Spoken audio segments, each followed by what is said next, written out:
Okay, this is a bench test of an SG614050, which is our combination exhaust and volt gauge. And for the bench test, we're just grounding constant power, which is used by the gauge for memory. And then red is our ignition power on. The first test I'll show is I'll just provide volts power to the unit via the bench test here. You'll get a little flick on the needle, but that's simulating constant power going on.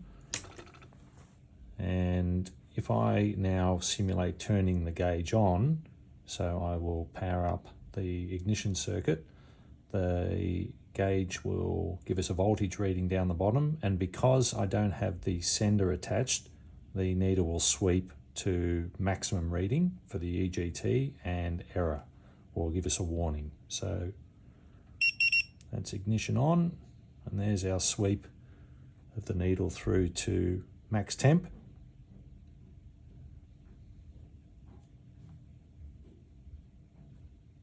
And we'll start beeping. Okay, so I'll turn power off, and we'll get another little flick as I simulate the battery being disconnected. I'll now show it with just putting the probe in. Obviously no exhaust gas, but we'll still get a ambient temperature reading. Again, if I power on, we'll get a flick.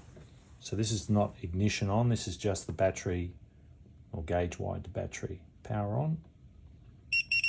And now the needle's not sweeping all the way through.